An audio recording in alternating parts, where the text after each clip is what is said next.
साहब बहुत शुक्रिया वक्त देने के लिए। जी थैंक यू वेरी मच। आज आपने प्रेस कॉन्फ्रेंस दी, पहले इसके बारे में जानना चाहेंगे। आज हमने एम्प्लॉय जॉइंट एक्शन कमेटी, चूंकि 4-4.5 लाख मुलाजमी की नुमाइंदा तंजीम है जी।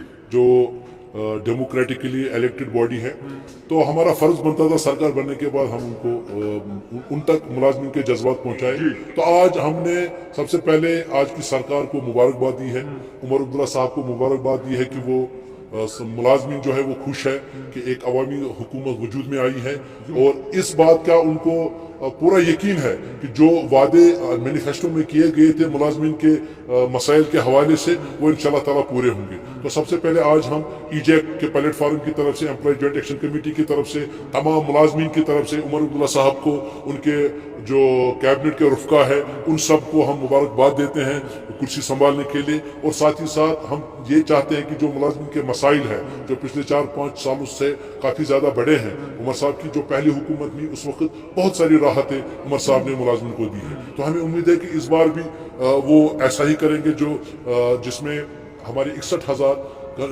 ये जो डेली वेजर्स हैं मुख्तलिफ डिपार्टमेंट में, उसके बगैर टेम्परेरी कैटेगरीज ऑफ एम्प्लॉयज है बहुत सारे डिपार्टमेंटों में, जिसमें रहबरी खेल है, रहबरी जंगलात है, इसी तरह से JKSRTC में हमारे कंसोलिडेटेड ड्राइवर्स है जिनको 8 साल बाद रेगुलर होना था, आज 14 साल हो गए। इसी तरह से बाकी महकमेजात में है, जंगलात में है। तो हम चाहते हैं कि इन कैटेगरीज को वादे के मुताबिक, कानून के मुताबिक रेगुलराइज किया जाए। इसी तरह से हमारी ओल्ड पेंशन स्कीम जब हिमाचल ने रेस्टोर की, जब राजस्थान ने रेस्टोर की, बाकी रियासतों ने रेस्टोर की, और उमर साहब ने वादा भी किया है और उस पर ट्वीट भी किया है, तो उनको देखना पड़ेगा कि अगर 60 साल तक एक अपनी जवानी डिपार्टमेंट को देता है, सरकार को देता है, अवाम की खिदमत में देता है, उसके बाद में वो कैसे कमाएगा, जिंदा कैसे रहेगा। तो उसके लिए पेंशन ही एक ऐसी चीज है। तो हम चाहते हैं कि वो यहाँ पे OPS को, जो OPS है उसको ओल्ड पेंशन से उसको रेस्टोर करें। अच्छा, आपसे ये भी जानना चाहेंगे, जिस तरीके से मुद्दाए मंशूर काफी ज्यादा है, लोगों के मकसद काफी ज्यादा है, परेशानियां हद से ज्यादा है, सो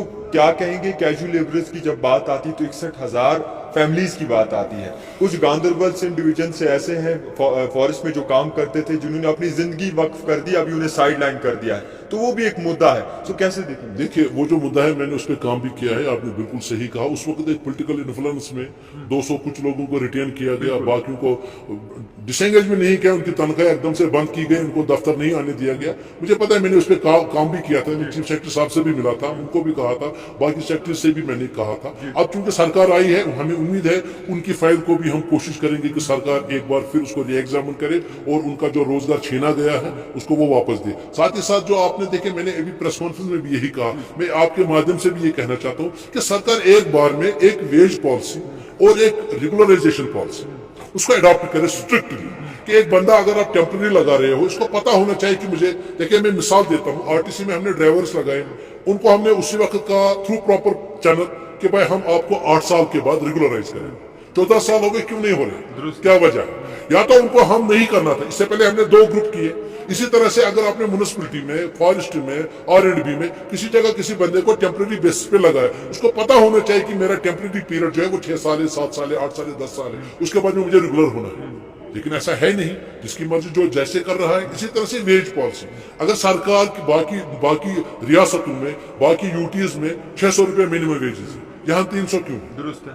तो मैं ये चाहता हूँ कि एक वेज पॉलिसी भी हो, और वो वेज पॉलिसी हर एक पे लागू हो, और सरकार उस पर नजर रखे, जो भी उसका उल्लंघन करे उसको दफा करे। दुरुस्त है। हम यही चाहते हैं, बैकडोर एंट्रीज बंद हो, लेकिन जो लेजिटिमेट अपॉइंटमेंट है, चाहे डिलीवेजर है, चाहे कंसल्टेंट है, चाहे कोई भी है, उसको अपना राइट मिलना चाहिए, ये हम कह रहे हैं। अच्छा, आपकी जानिब से कोई फॉर एग्जांपल अर्जी जो है वो गई नहीं। आज आप अभी हम उनसे पर्सनली मिलेंगे, मुबारकबाद, उसके बाद उनको भी थोड़ा सेटल डाउन होने दीजिए। अब हमें भी पता है, अब इस सिस्टम में हम पिछले 10-20 साल से काम कर रहे हैं, ये चीजें ओवरनाइट नहीं होती हैं, हम उतने भी वो नहीं है। हम उमर साहब को सेटल डाउन होने दीजिए। अभी जो उनके MLA हैं, अभी उन्होंने भी ओथ नहीं ली है, तो मैं कैसे उसका रिप्रेजेंटेशन लेकर जाऊंगा? अभी नहीं, कुछ दिन वेट करेंगे, उनसे बात करेंगे, उनके साथ वार्तालाप करेंगे, उनको मुबारकबाद देंगे, उसके बाद में अपना जो हमने 29 डिमांडों का मेमोरेंडम तैयार है, लेकिन अप्रोप्रिएट टाइम पे उनको पेश करें। अच्छा, उनको क्या भरोसा देना चाहेंगे जो गांधरबल सिंध डिवीजन फॉरेस्ट में काम करते थे, क्योंकि वो नेस्तो नाबूद हो गए बेचारे, दर दर की ठोकरें खा रहे हैं?